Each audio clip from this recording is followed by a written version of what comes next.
লক্ষ্মীপুর সদর উপজেলার দালাল বাজার এলাকায় লক্ষ্মীপুর রায়পুর সড়কের পূর্ব পাশে বিশাল আয়তনের একটি দিঘি আছে, যার নাম খোয়াসাগর দিঘি। লক্ষ্মীপুরের দালাল বাজার এলাকার শত বছরের ঐতিহ্য, স্মৃতি আর মানুষের বিশ্বাসের জীবন্ত দলিল হচ্ছে খোয়াসাগর দিঘি।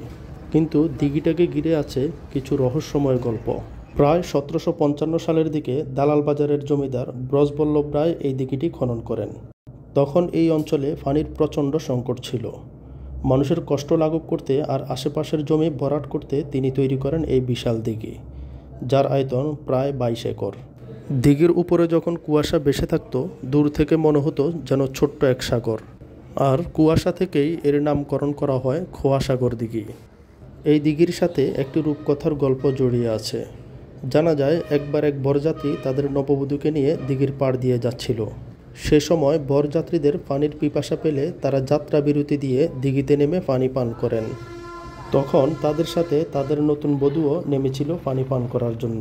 কিন্তু যখন নববধূ অঞ্জলি ভরে পানি পান করতে যাচ্ছিল, তখনই তার পা দুটি ধরে কে যেন তাকে নিচের দিকে টেনে নিয়ে যায়। নববধূটি আর ফিরে আসেনি। সেই থেকে ওই স্থানটিতে গভীর গর্ত হয়ে আছে। প্রচণ্ড খরায় সারা দিঘি শুকিয়ে গেলেও ওই স্থানটি শুকায় না। অনেকে আবার এই পানি চুলে দিত যেন নববধূর চুল কালো ও মসৃণ থাকে। লোকমুখে শোনা যায়, দিঘির গর্ত এতই গভীর ছিল যে যেখানে অসাবধানতা কোনো যাত্রী ভেসে গেলে আর ফিরে আসতো না।